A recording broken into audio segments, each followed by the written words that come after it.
Hello, everybody. Can you hear me? Afternoon, Prof. Good afternoon. Oh, good morning still. It's not really 12.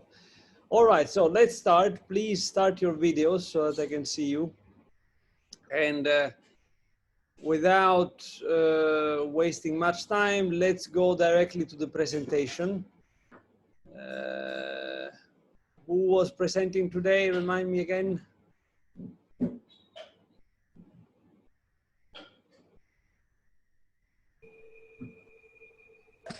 That would be me and Viet. Sorry, Prof.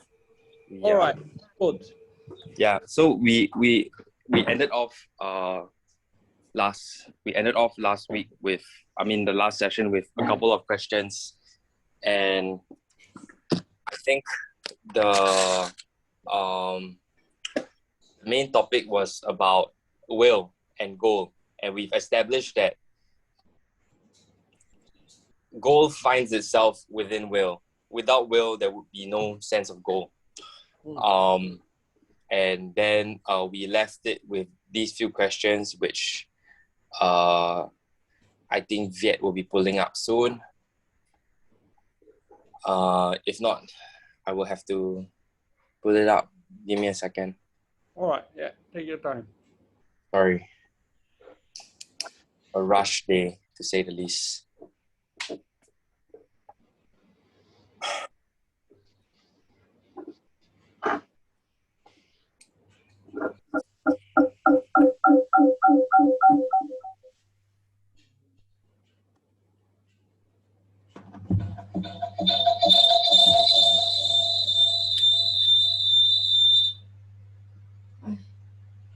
No, I messed up my side.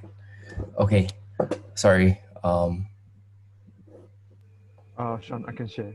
Oh, okay, nice. Thanks, Viet. Sorry.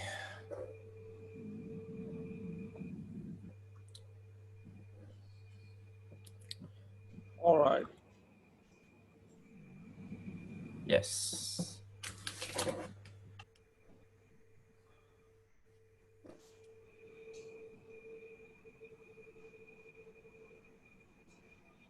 Yes, so these are the questions. When will you work on ensuring the safety of superintelligence or realize what superintelligence can go off? How would one account in a machine non-physical characteristics like morals? Mind lives on the world ends in a doomsday scenario, and in the scenario of a technological breakthrough, how would biological immortality affect the way we think about ourselves? All right. So, so last time we said we ended with the problem of will and goal, right? And we use that in order to show that the hypothesis that Bostrom makes of the possibility of the emergence of what he calls superintelligence is quite preposterous, because this superintelligence of which he speaks presupposes that this entity be characterized by will. But we notice that, first of all, will is a trait typical only of the human being. And second, that we don't know precisely what will is, okay? We just know that is our characteristic trait, is our most characteristic trait. So given the fact that no entity aside from the human being can have will, then how is this, and without will there are no goals, how is this super intelligence supposed to set goals for itself, right? Then we went into the question of the relation between what we are and our body, and the particular type of body that we are.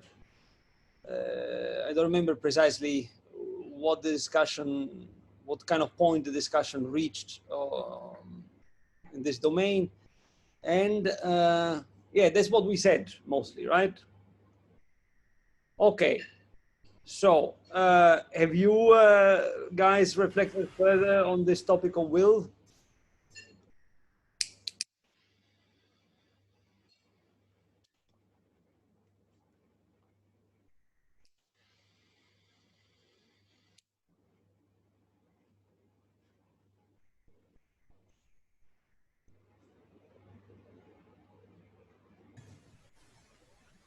or if you have questions regarding last session or doubts, objections, whatever. I think what we left off last week was, to be exact, was about because it ended off saying that if you say that will can be perfectly directed, it is still will, and if you abolish will, you would have abolished freedom to decide. So then the question is about you introduce new terms. You introduce new terms such as freedom, and yeah, the question would there be like, how would we explore this new topic, or how what is the appropriate way to dive into asking these questions with respect to freedom and will? Okay, good summary. So have you guys given any thought to how to talk about freedom? How can we start to talk about it?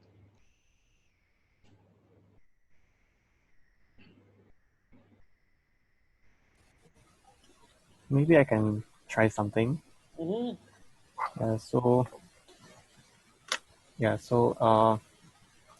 Given the fact that will gives us the ability to choose our goals, so it's not predetermined. So, and yet we, for the most part, we don't really, how should I say, we already live, like all of us, like with goals that we, for the most part, we don't really think through, and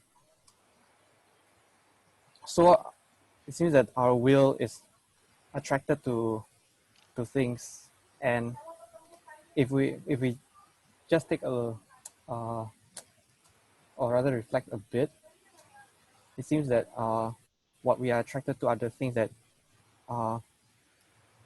we would deem to be good for us. Mm-hmm.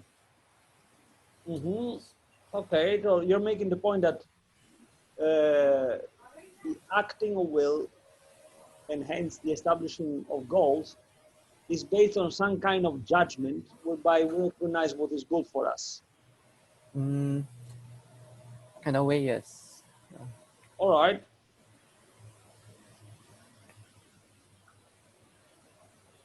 So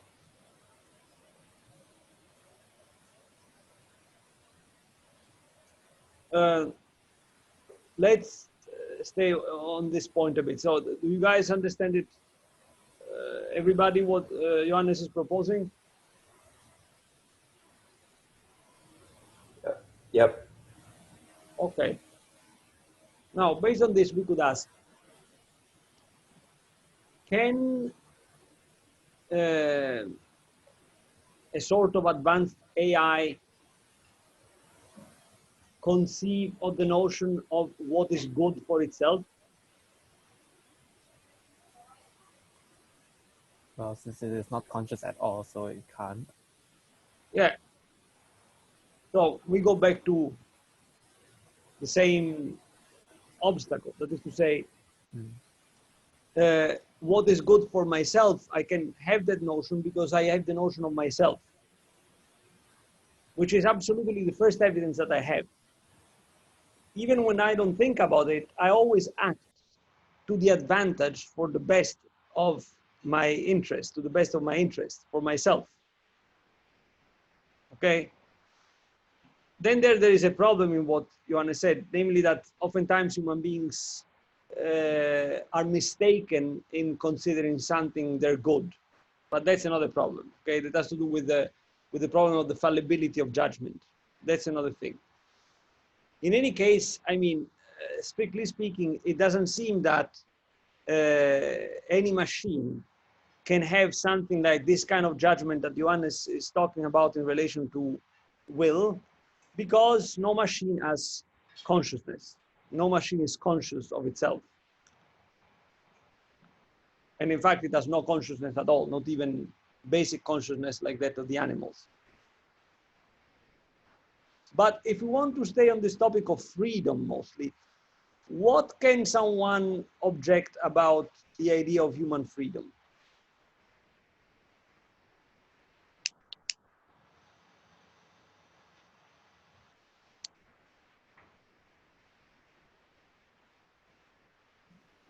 Can I say that humans can be said to have freedom and do not have freedom at the same time?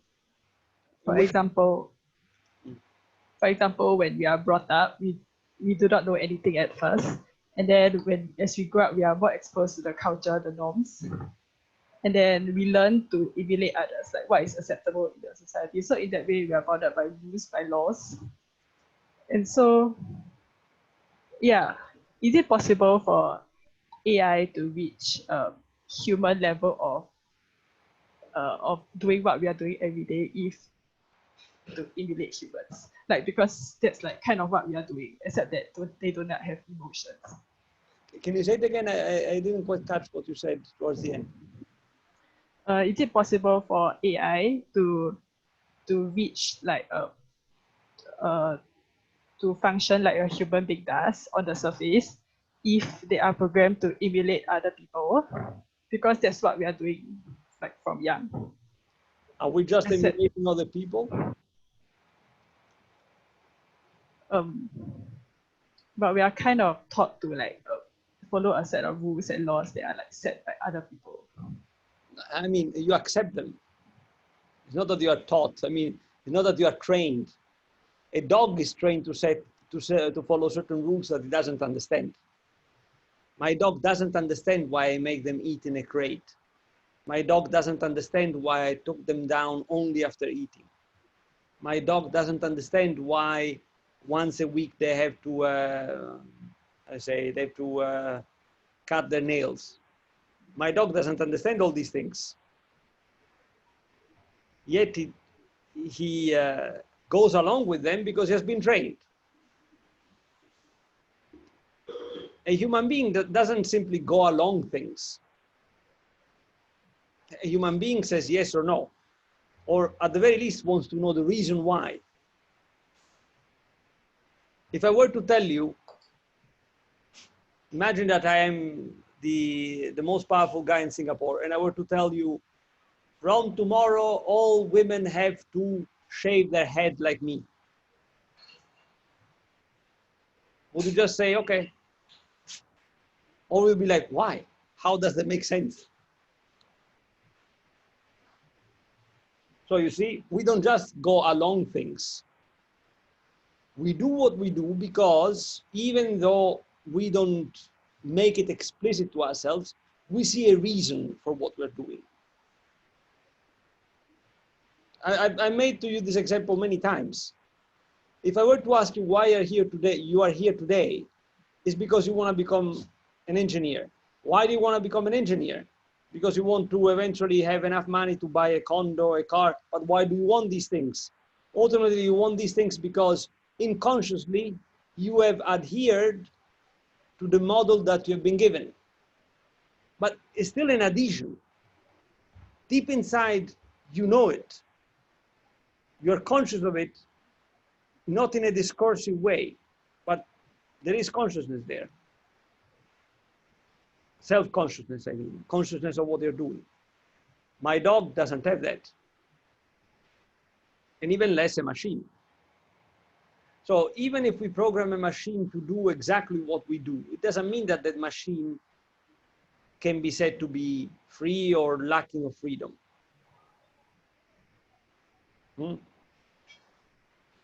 Is this clear? Yes. All right, now let me ask again. What could be an argument against the idea that human beings are free? Is it because we are bounded by some form of physical laws? So like, yeah. So no matter what, like no matter how free you might decide your will is, there is some form of box that would limit this freedom per se. And this is what I can think of thus far. Okay, I mean that's an argument, by the way, quite evident in what it says, and it's an argument for the impossibility of absolute freedom. Absolute means something that is unrelated, something that is unbound. We don't have unbound freedom for the very fact that, I didn't decide when and where to be born. I didn't decide the shape of my body, and for sure I won't decide the day I die. So that's an argument for the absence of unbound freedom. But there is a more radical argument that can be brought for the complete absence of freedom.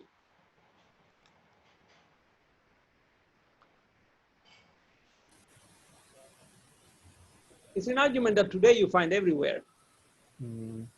Sounds like a deterministic kind of argument. Yeah, but in which domain do you find this this argument being made these days?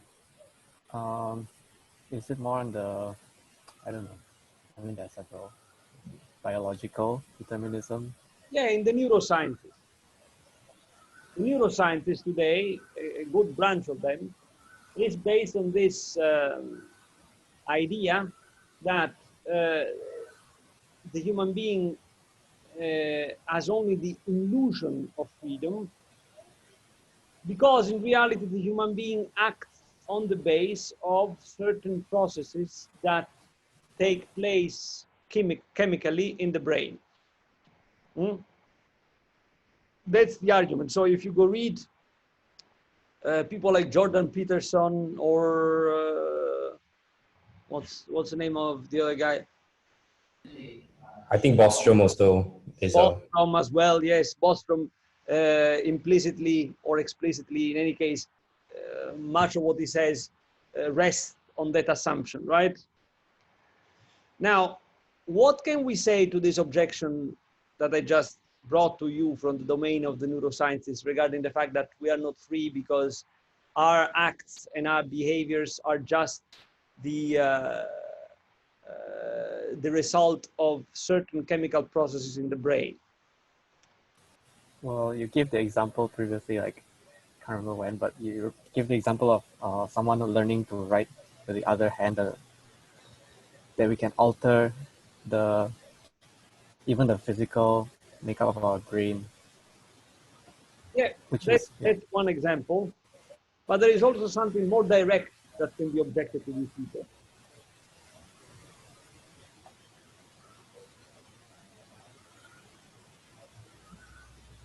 Let's make an example.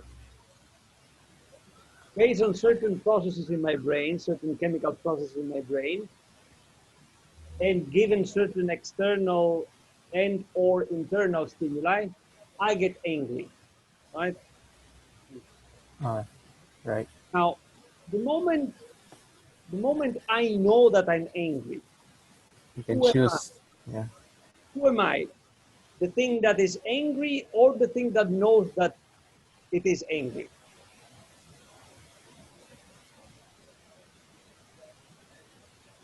So you know that you are angry. Yeah, so which one am I?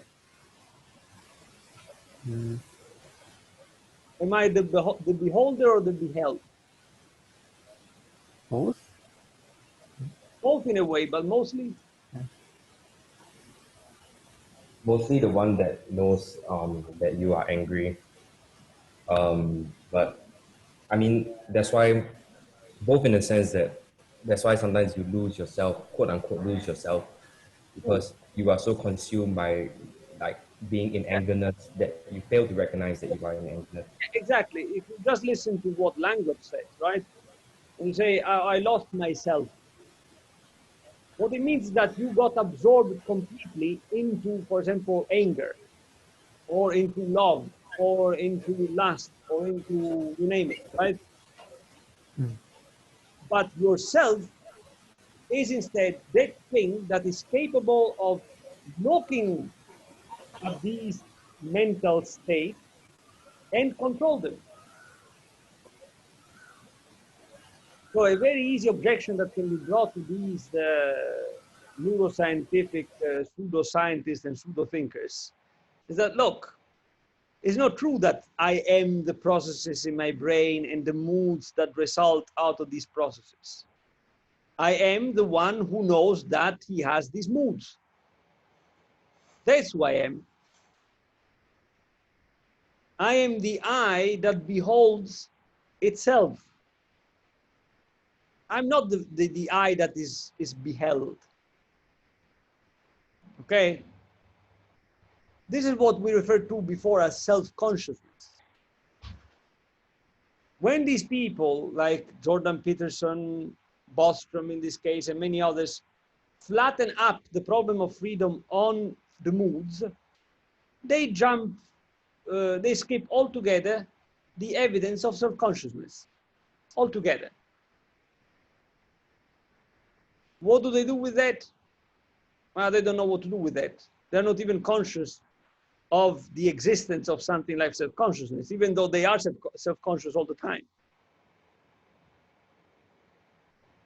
So what you find yourself in front of here is the result of purely conducted reasoning, purely conducted speculation. By the way, this topic, this attempt at denying human freedom, which now takes the place of, takes the shape of neuroscientific arguments, is a very old one. It's a very old one. In the past, it used to be based on the fact that the human being is part of a natural world ordered according to certain strict laws, and hence the human being is nothing but a part of it. Then before that, it used to be argumented by saying that the human being, like anything that lives and doesn't live, is under the influx of the relations between the stars, what was called astrology. And mind you, astrology, now we laugh at it, but for many centuries, astrology has been considered a science that worked, that created its model based on mathematics. Okay, so the story of the denial of human freedom is a long one. And very interestingly, it has always taken root in mathematically based deterministic models. Mathematically based deterministic models. That's why you find this temptation of denying human freedom always present in the sciences. The leading idea, the leading purpose of denying human freedom is ultimately that of achieving a formula whereby, by predicting human behavior, I can exercise control. So beneath these attempts in the various sciences to deny human freedom, there is in reality, there lurks in reality, an interest that comes from another domain, the domain of power. If you reflect on this, you'll start understanding how science has never been and will never be a neutral practice. Science is always double linked to power. In fact, many times, science is nothing but the servant of power. Sometimes not only the servant, also the slut of power. So science is not this neutral thing. And on top of it, science, as showed over and over again throughout the centuries, doesn't have the ability to think of itself and of what it does. Science only does. It doesn't think about what it does. That's why you need philosophy, in order to criticize what otherwise would be established as absolute truth. Okay? So far we've seen that will and hence freedom are prerogatives of the human being. And they're both linked to self-consciousness. Regarding freedom and Will, we can stop here because I think this satisfies enough the problem raised by the first question.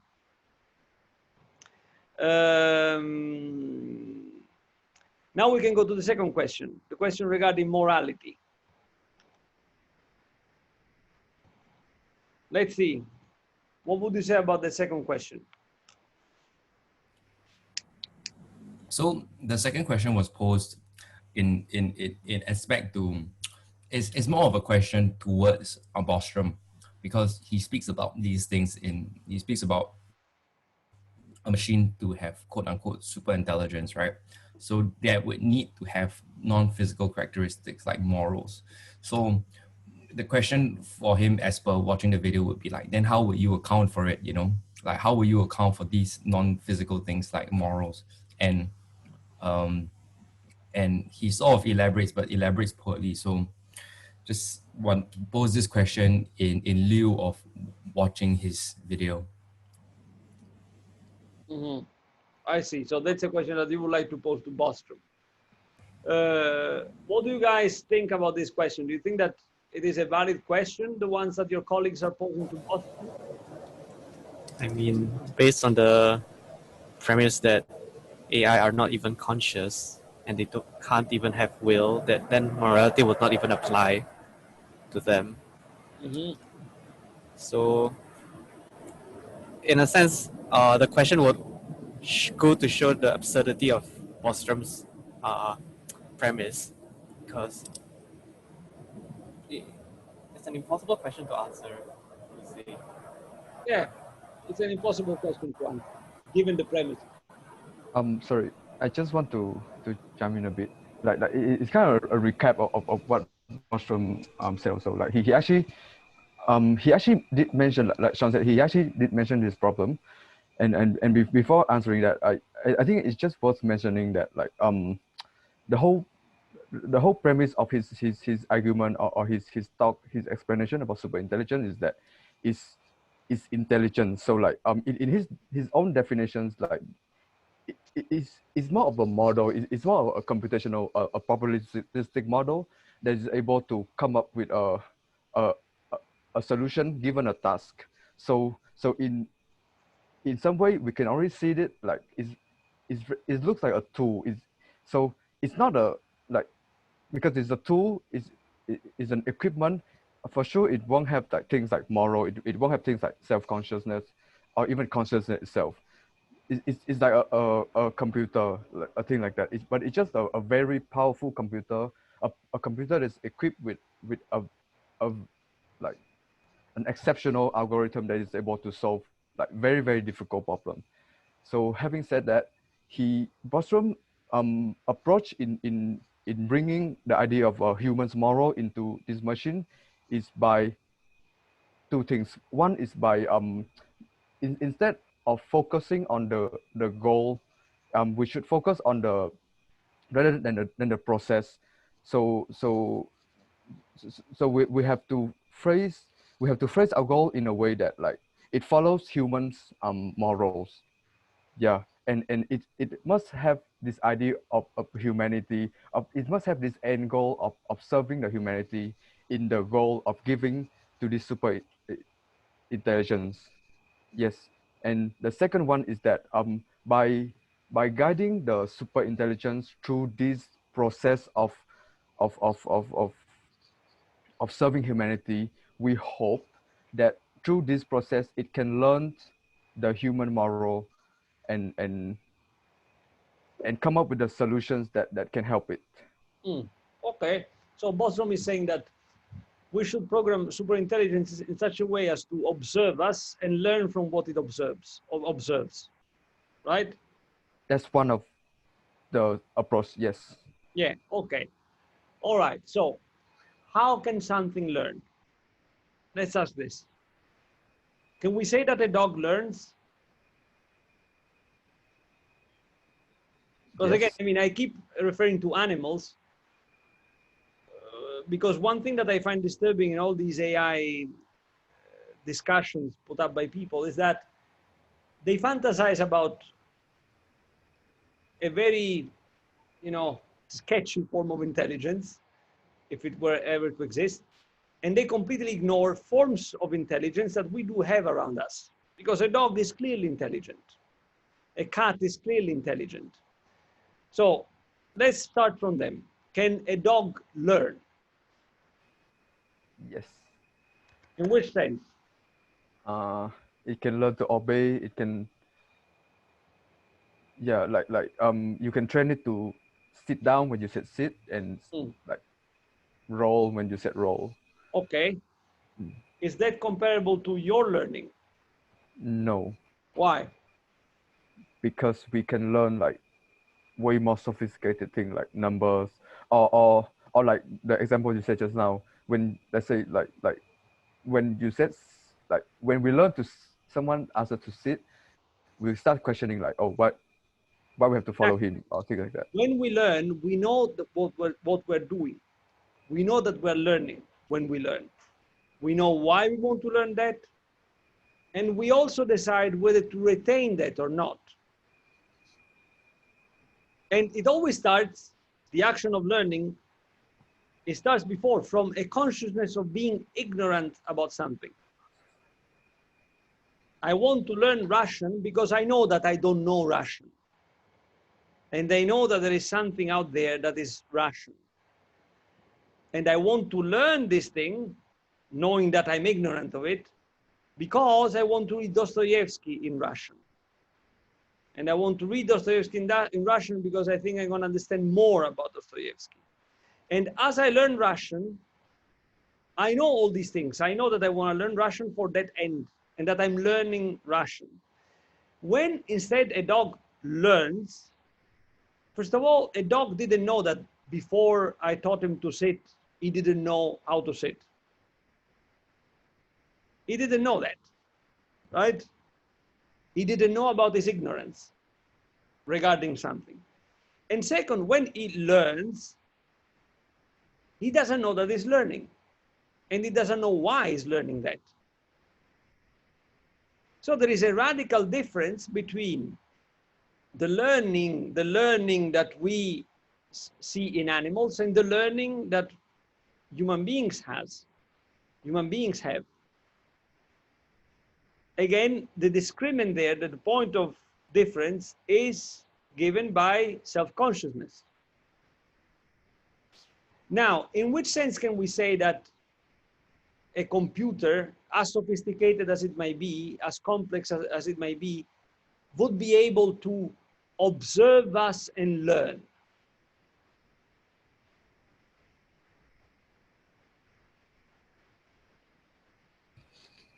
I'm sorry, can you repeat the question again? Yeah, I mean, in which way, let's put it this way, is it plausible then to say that a computer, as complex as it can be, is it plausible to say that it would observe us and learn? I think it's Not in possible.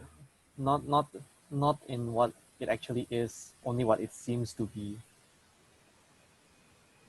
Yeah, probably it will be able, maybe in the best of the hypothesis, it will be able to reproduce certain behaviors. But it wouldn't know why those behaviors are there. Yeah, actually it's illustrated well by the Chinese film experiment that's proposed by John Searle, I think. Yeah, it has to Yeah, do with that.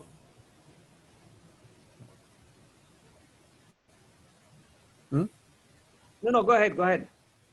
Yeah, no, I'm just saying that the Chinese film experiment like provides like a very good analogy of how it would be able to reproduce that behavior without any cognition of Yeah, any kind. exactly. Without any cognition of what it's doing, right? So at that point, you see that what Bostrom says, that it will learn morality, is completely preposterous. The thing is, what he says is completely unlikely. So again, in which sense can we talk of morality regarding to AI then?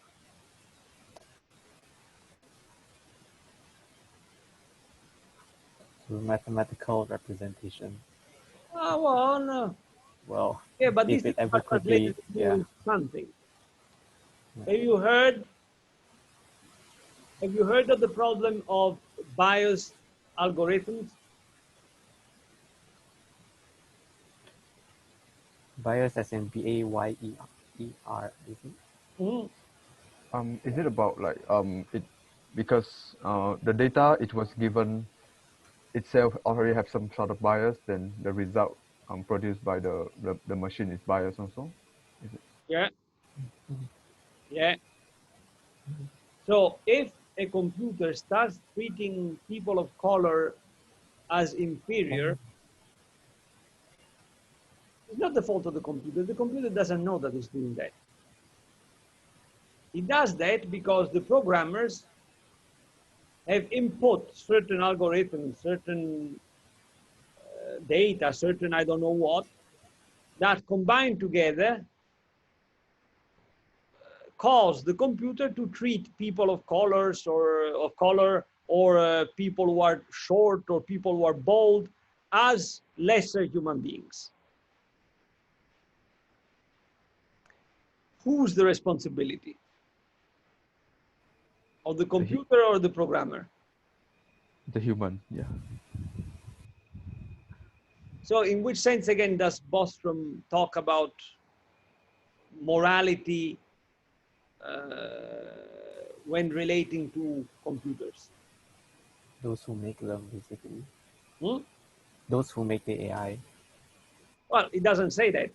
The point of Yeah. Bostrom is that he keeps sending the ball of morality into the computer's field, but it doesn't work.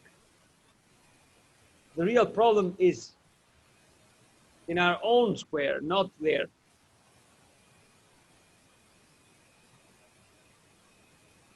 Any other comment or doubt or? Sorry, um, I actually don't really think that's what Boschum is essentially proposing, because um I understand from Boschum point of view, right? I think from Boschum point of view, he talks about this super intelligence who's capable of coming up with a solution to a difficult task, and he himself he aware that, like, because it lacks of all of these morality parameters, or like understanding of morality. That's why that's why he mentions a lot about focusing on the process of of of of asking the super intelligence to reach this goal, and also on phrasing, like how should we phrase the task in which way that, like, it is beneficial to humanity. So essentially, I can see this as like, it's like the super intelligence is a powerful tool, but it's up to us on how we make use, how we make the best out of this. No, but Bostrom doesn't say this.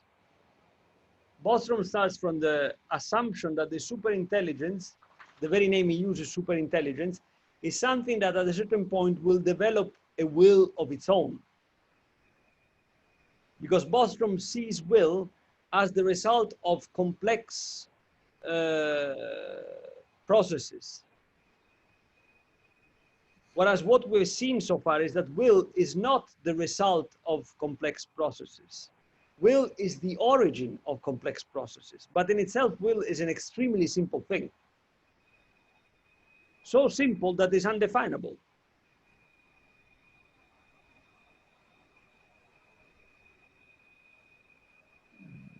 Like, let me give you an example, right?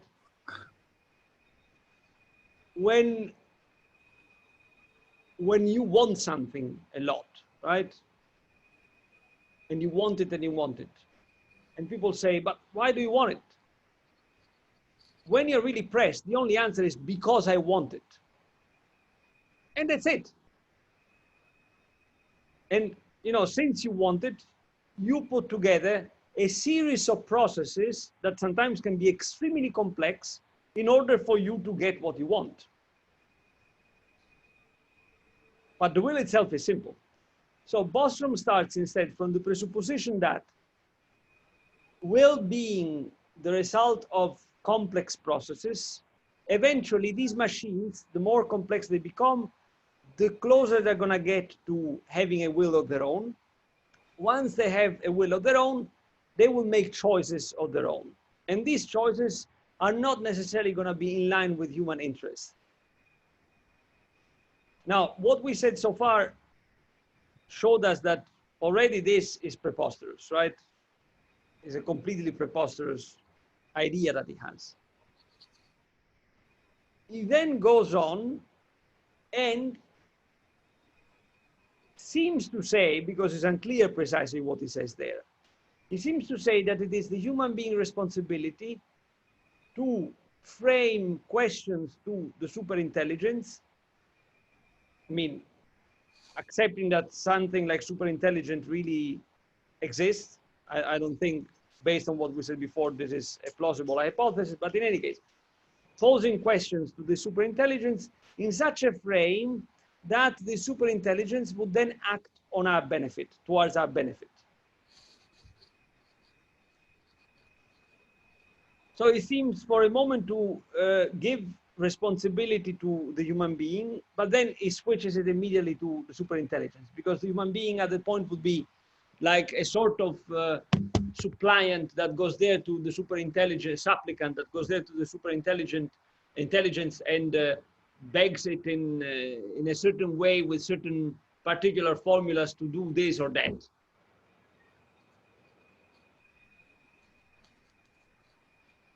By the way, if you think of it, I never thought of it, but let me throw this to you now. If you study ancient religions, this doesn't happen anymore with Christianity or Judaism or Islam or modern Hinduism, but it used to happen with ancient religions, with the way in which people understood religion in the past, I mean, centuries ago. One important thing was that in order for you to get what you wanted from the gods, you had to formulate your request in a very precise way. Otherwise, the gods wouldn't listen to you. If you make this comparison with Bostrom's argument when he says that we must formulate things in a particular way to the superintelligence and blah, blah, blah, blah, you see how Bostrom is in a kind of archaic mode of religious thought, whereby you have now the super entity, superintelligence, which you have to approach with certain established formulas if you want it to grant you what you wish. Now, in this parallelism, I would say that the idea of our forefathers who lived 2,000 years ago was overall more plausible than the idea of Bostrom. Why? Because I cannot go to an ancient Roman and say, oh, look, but you know, Zeus is not going to do anything to you. You can switch it off. Because for an ancient Roman, Zeus lived in the sky. So how do you switch it off? Zeus is a living thing of its own. To Bostrom, instead, I can say, look, Nick, let's not talk bullshit. You want to solve the problem of superintelligence dominating us, if it ever happens? Very simple. Unplug. Done. Cut the energy. Finished. No more superintelligence. I mean, I'm trying to make you see paradoxically how even from a very crude point of view, what he says doesn't hold water. Do you understand what I'm saying? So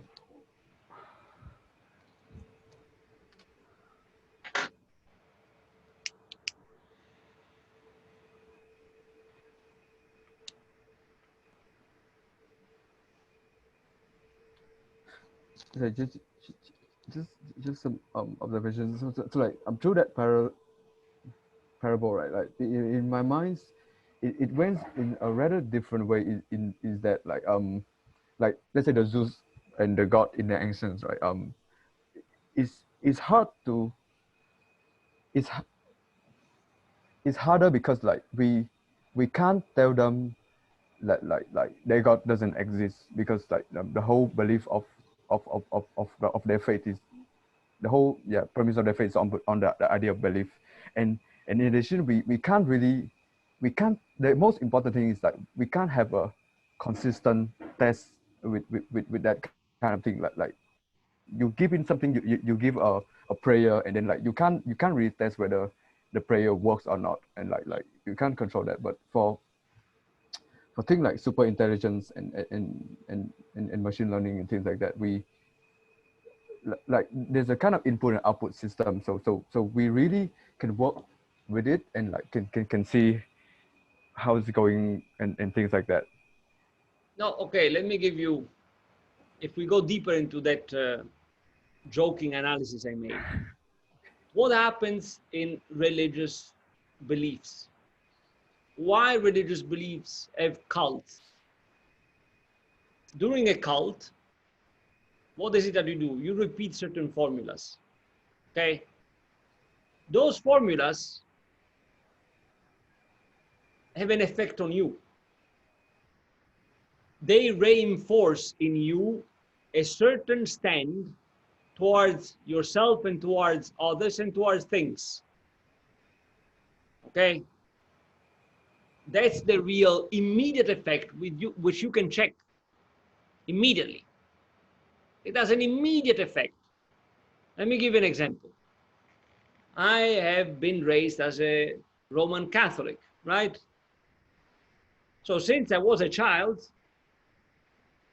every day I had to pray 5 times a day. And at the end of the day, there was the repentance prayer. That is to say, you have to stand in front of the crucifix or an image of the lady or whatever and say, I am a sinner, I'm a sinner, I'm a sinner. Because of my fault, because of my fault, because of my fault.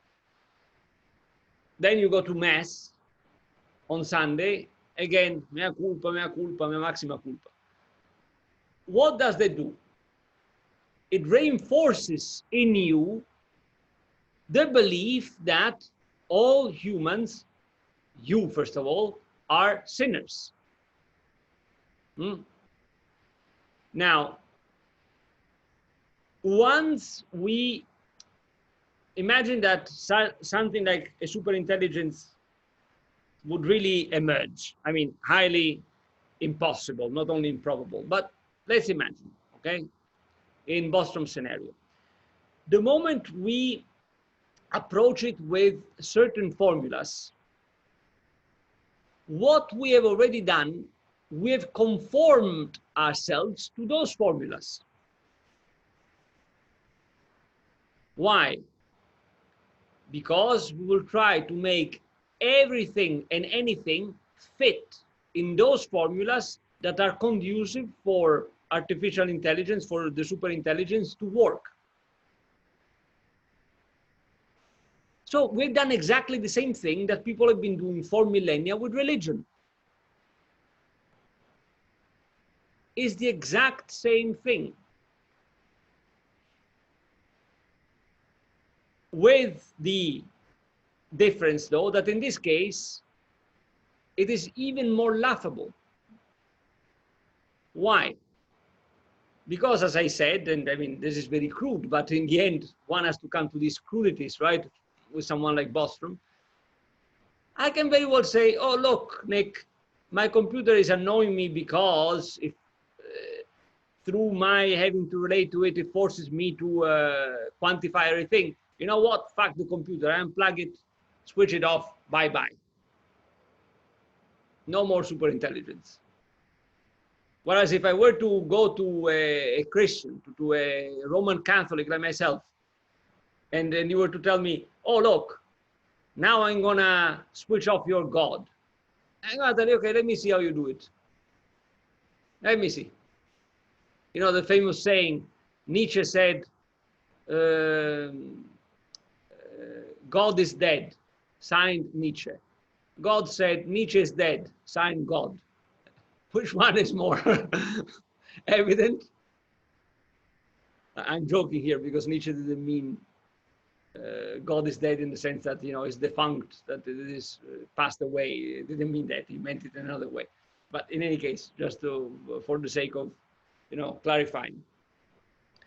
So, in other words, this is something that I never thought so clearly before, but what lurks beneath Bostrom approach is in reality a very archaic, a very primitive religious mentality, in which what was once the cult, structured in formulas, prayers of a certain type, rites of a certain type, and so on and so forth, becomes the fitting of our life, our thought, our experience into certain formulas that can be processed by the superintelligence, which is something, guys, that we already do now. When they force me to quantify the hours you spend with me into numbers and to say, oh, which number do you give to Johannes? That's what they're forcing me to do. They're forcing me to see another human being as a quantifiable number. And I know it's very sad. And to put the number into this calculating system, which then is going to give this human being a score that is going to be his or her identity card whenever this person goes and look for a job, for this, for that, and blah, blah, blah, blah. And again, here we fall into the domain of power. So that's where the real risk is. Not as Bostrom thinks, super intelligence waking up one morning and deciding that he wants to turn everything into a big stapler.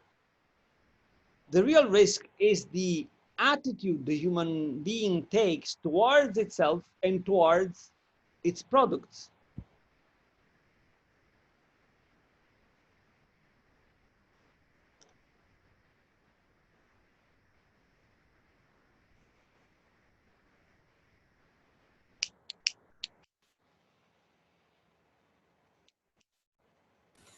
Although to be fair, I suppose like as AI will gain more prominence in like society, where a lot of things, especially automation, will be controlled by these computers. There will be practical consequences as well to having these AI making so-called the decisions in a lot of things. You already have that. For example, I don't know if you know how Amazon works. And I don't know if you know of the protests that have happened in the US and in Europe, above all, in the past few years, against Amazon and specifically the delivery system. Have you heard about this? Not this particularly, although I would. Okay. Is it because they sort of like optimize, quote unquote, optimize best travel route?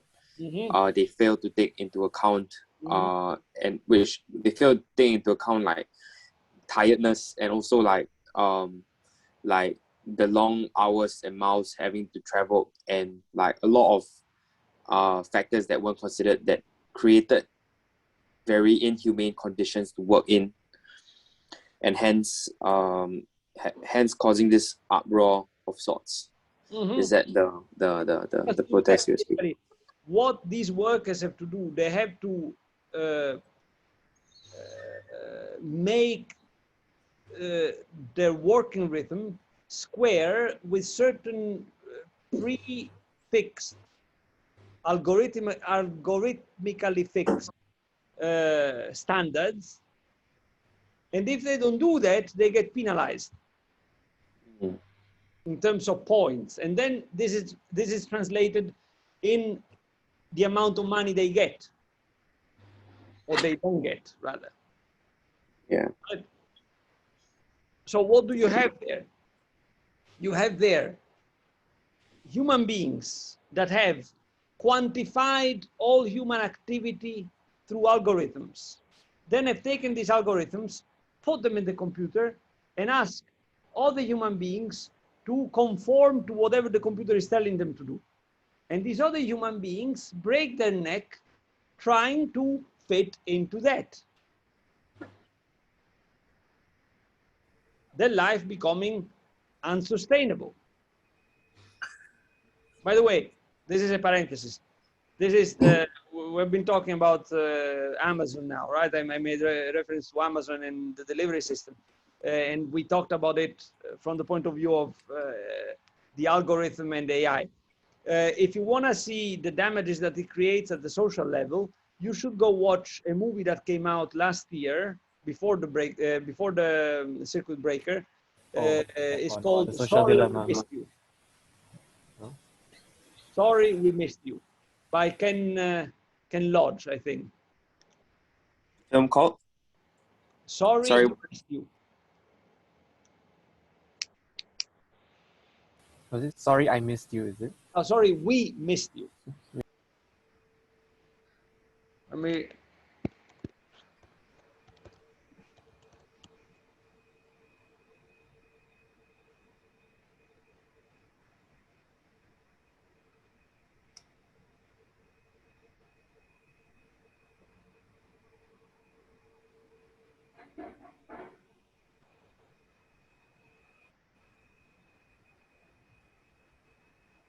all right. So this point, though, that we just made is very important. Prof, sorry. Yes. Can I just chime in a bit? Sure. So I understand that. So in the case of the Amazon or any other, like, social issue arise from using just machines intelligence to give outcome, right? And you mentioned about of constraining our human, basically our human identity, human conditions into this parameter that we input inside the machines. And that was one of the constraint of the machine, yes. But in the case of Amazon, we can actually improve it, right? Like we can improve it, and that's something can be improved, unless we are saying that, like, there's infinite amount of parameter we need to constrain this machine learning in order to input our human morality inside. Then of course that's something that's infeasible. But that's why I can see like this as a process of learning and improving that includes both the human side and the algorithm side. So, Well, no, that's the point. I don't think that it involves the algorithm side. It involves only the human side. Now, how could you improve the Amazon thing? It would be very easy. Relax the standards that fix the time, the time window in which you must deliver something. Relax the standards that fix in how much time you should package a box. Relax the standards of this and that. Why isn't this done? because it can reduce the profit of the company. Yeah, exactly. So the problem is political. Yes, correct. Because at that point you need a political power. We're gonna go to Bezos and tell him, look, now enough is enough. If you care for your freedom and you wanna keep breathing free air instead of going to keep company to cockroaches in a jail, then now you stand by these rules. Why isn't it done?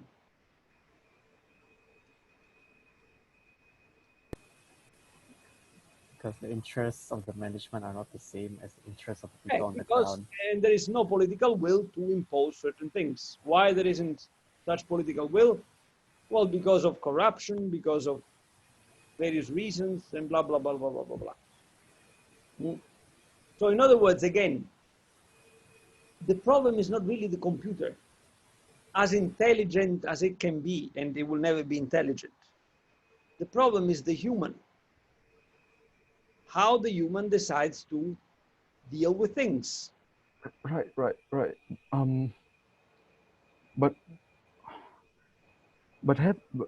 so in that case, it's because the task we give to the computer is a in some way is a very selfish task that is only beneficial to the company. So because it was given that task, that's why it output that result. So if and I mean in the talk of in the case of the Bostrom case, then of course that's something we do not want, right? Like when we talk about giving a machine a task, then we would want that task to be we assume that task to be like beneficial on a overall of the whole humanity. So wouldn't that you know solve the issue of the human we are seeing here? Yeah, but I mean, yes, but what that's you're saying is precisely.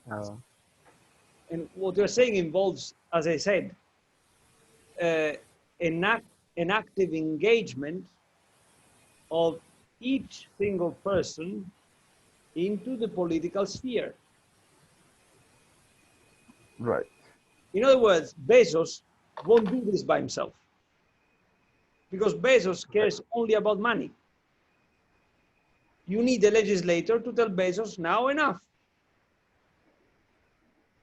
In fact, I mean, you would need a legislator to do an antitrust law as they did it at the beginning of the 20th century and then again before World War II, and to cut Amazon up because it has become too big.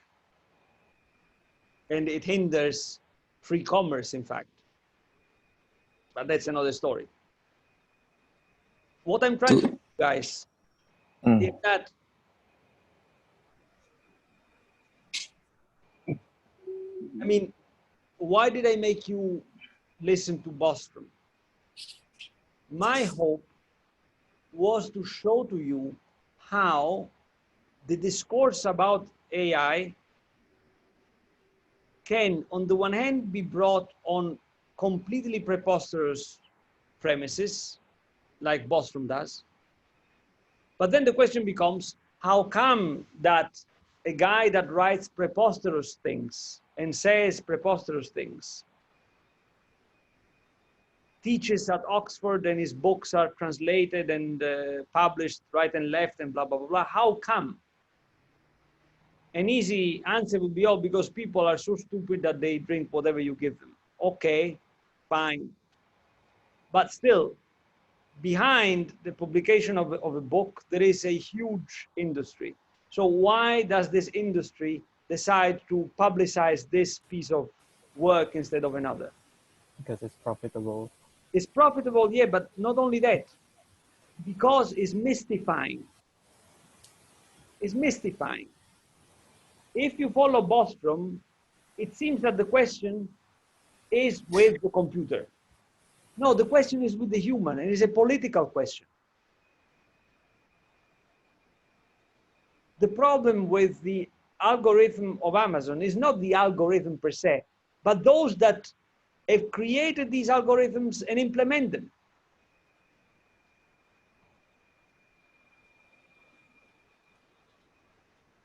It would be as absurd as to say that, you know, someone has killed someone with a knife, and I bring the knife to court and we start a trial against the knife. No, I have to go get the person that used the knife to kill another person, not the knife. The knife at most is a piece of evidence, is a proof that a certain murder has been committed. Like the algorithms used by Amazon are the proof of certain malpractices. But the algorithm per se is an algorithm. The problem is political. Now, the kind of discourse, let's call it discourse, the kind of discourse that Bostrom puts together is mystifying. It covers things in cloud and makes people discuss about wrong issues. The real issue is political again. This is a point that if we have time later on during the semester to listen to Floridi, Floridi makes very clear this point very clearly. The problem is political. The problem is socio-political.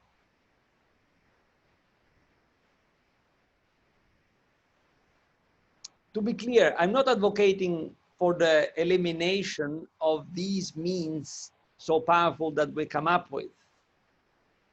I'm saying that on the one hand, we shouldn't think superstitiously, as Bostrom does, that these things one day are going to seize power, because that's never going to happen. It cannot happen.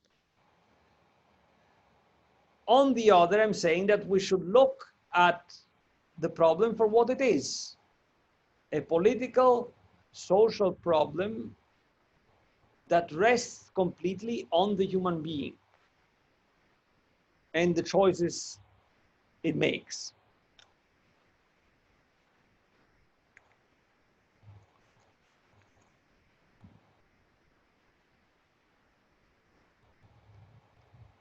Anything else?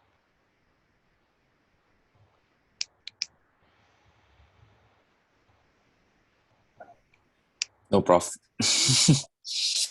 All right. So maybe we can stop here for today. Now, next week is going to be a recap. So please have questions ready. Don't come to class mute like fishes. Have some kind of question in mind. Write it down and we'll go through it. Also, I don't know if Sean already distributed it to you. Otherwise, I'll send it. Oh yes, we received Yes. the article.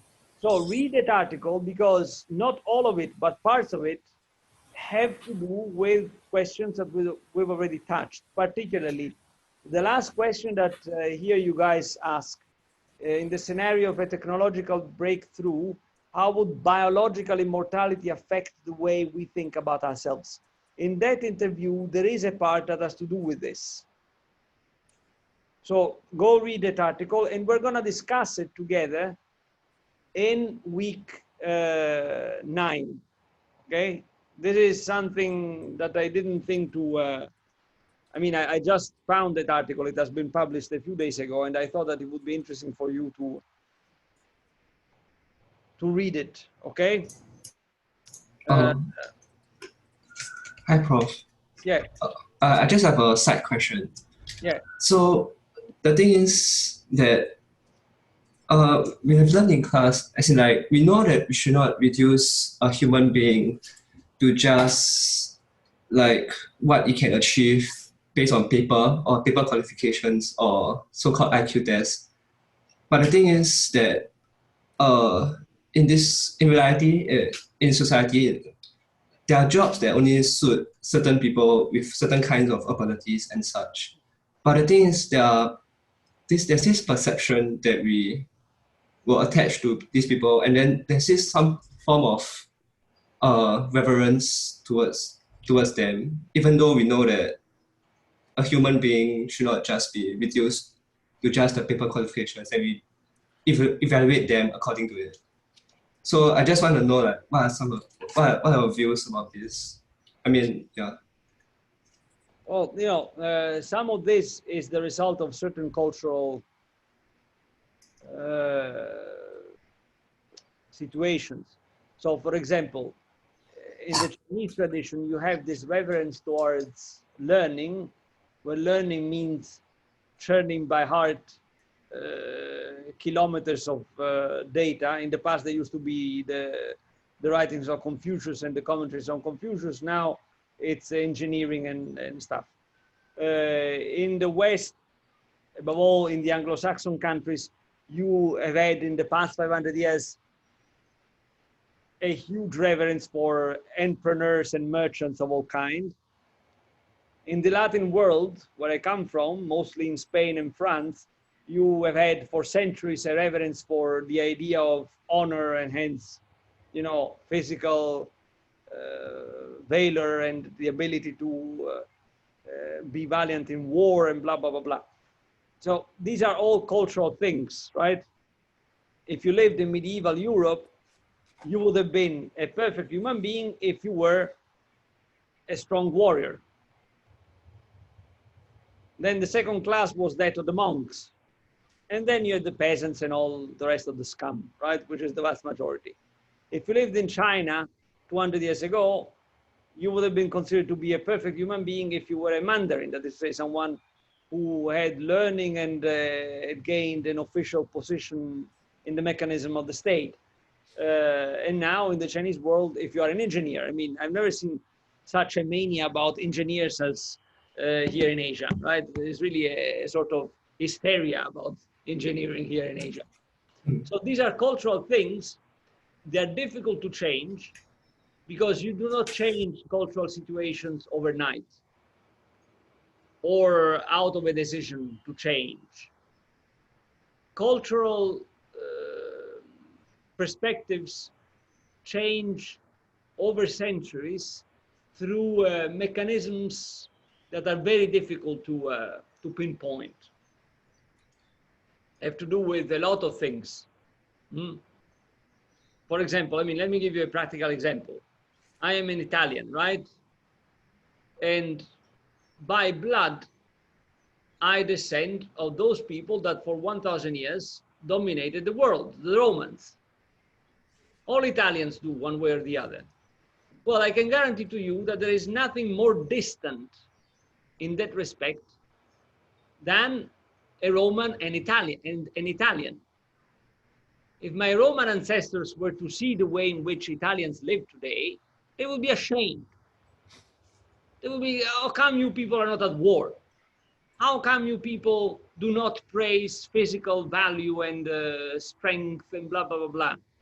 How come you spend your evenings from 5:30 on having first the aperitivo, then the apericena, then there is the cena, and then eventually you go to bed full of alcohol and food? Where does that come from, right? Italians are soft. The ancient Romans were a hard bunch that I bet it would be better not to deal with, right? How has this change come about? Through 2,000 years. How precisely? It's very difficult to pinpoint the various steps that have brought the Romans to become Italians. Okay? The Romans, I bet, if they could see us, they wouldn't be very happy of what they see. So what you're asking is a very complex question that has to do with history and with the study of the history of ideas. Whereby ideas, what is to be understood is not only philosophical ideas, but ideas in the larger sense of the term. That is to say, ways in which human beings relate to things and to themselves. So the thing is, like, even though we know about all this, but there's nothing you can do to change anything. So how do you accept or come to terms with these phenomenon? How you come to terms in which sense? How you live with them? Yeah, in a way. Well, you know, most people live with them without knowing that they're living with them, and they simply accept them.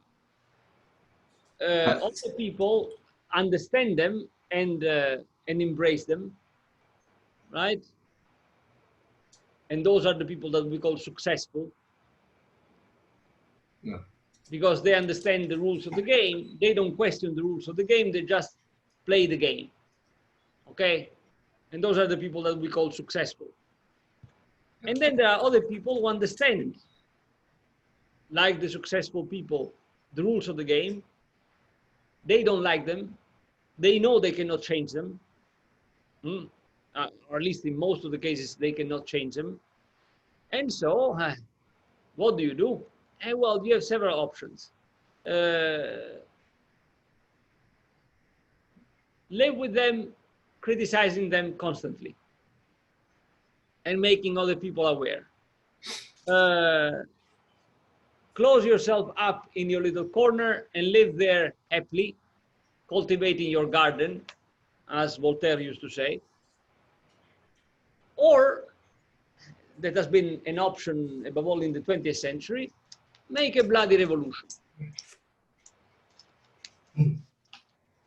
I mean, the Russian Revolution, which has been one of the most important phenomena in the past 120, 130 years, and all the revolutions that came on the as a result of the Russian Revolution, on the example of the Russian Revolution, all these revolutions were attempts to say, okay, now we change the rules of the game. Change the rules of the game. Any other question, guys? Sorry, Bob. It's not a question, but I'm just trying to formulate I just want to formulate my takeaway from this lesson. Is it that, so is that the issue with Bostrom is that he's proposing a solutions for like world difficult issue using super intelligence. But the issue with that is that in order to reach that step, we need to overcome like very difficult social and political issue, and it's it's the social and political is the human issue that is the one that we should look at. Yeah, exactly. You can say that. But if you want to have a summary in brief points about Bostrom, the problems are: A, Bostrom comes up with a completely preposterous hypothesis, okay? Namely that there will be one day this super intelligence. This cannot happen because a machine is not conscious, a machine is not self-conscious, hence a machine has no will, and blah, blah, blah, blah, for all the things that we said. Two, that the discourse that Bostrom puts together omits, doesn't see what you just said about the social problems, and hence ends up being a mystification. Basically, is a discourse that fools us because it makes us discuss about the wrong thing. That's the problem with Bostrom. Right. And I think that, as I was trying to tell you before, Bostrom is made to be so prominent. He's given a chair at Oxford. He's given all the money by people like Elon Musk, because he gets a lot of money from Elon Musk, this guy, to build, I don't remember how he called it, the Institute for Future whatever at Oxford, right? Not by chance, but because these people know very well that a mystifying discourse is gonna be very conducive for them to keep doing in the dark what they do. Because if instead the public were to realize where the problems really are, people like Elon Musk, people like Bezos would have a tough time. A really tough time. And not only them, also those who lead countries who are pushing more and more towards automatization, facial recognition, and blah, blah, blah, blah, blah, blah, blah, all these means of control. Okay? That's why Bostrom is made to be so prominent. Because otherwise, I mean, how do you explain that a guy that has put together a discourse that is so shaky, so poor, so inconsistent, is everywhere and receives billions, not billions, but millions for sure, for his institute and blah, blah, blah, blah, is invited right and left? Either everybody is an idiot, which is not the case because, you know, in Oxford, at Oxford, there is Floridi who says every single day that Bostrom is an idiot. So at least Floridi is not an idiot, right? So either Elon Musk that gives Bostrom a lot of money, Bezos that gives Bostrom a lot of money, the Oxford University Press that advertises these idiotic books by Bostrom. Either these people are all idiots, which I find quite unlikely, or they're using this idiotic discourse, this mystifying discourse, to carry out their own agenda. And they want this mystifying discourse because their agenda is best carried out, is better carried out when things are left in the dark. All right, so that's what you bring home. And the other thing that you have to bring home is something that we started touching on basically the past week and a half. The AI problem is the indicator of political and social problems. The real question regarding AI is not an engineering question, it's a political question. A domain regarding which your generation is completely in the dark. Your generation has no political consciousness of any sort. And that's a problem.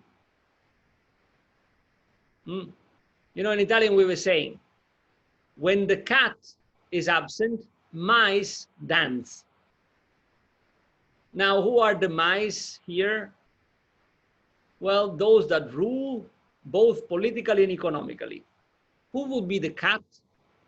The people. But if the cat is asleep, and it has been asleep now for at least 40 years, mice do whatever they want. So in other words, wake up and play the part of the cat. Because what these mice have learned in the past 150 years is that you don't joke with the cat, because when you provoke it too much, the cat cuts your head. In other words, that's one important thing that you must start understanding. Your role as political actors. Okay? All right. Okay, if there are no more questions, I will stop here for today. So we'll see each other next week, we said, for the recap week.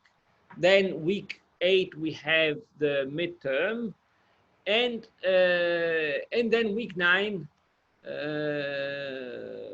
either we focus on the article that Sean distributed, or maybe we listen to Floridia. I'll see. I mean, I'll think of something for week 9, depending on how the conversation develops. Okay. All right.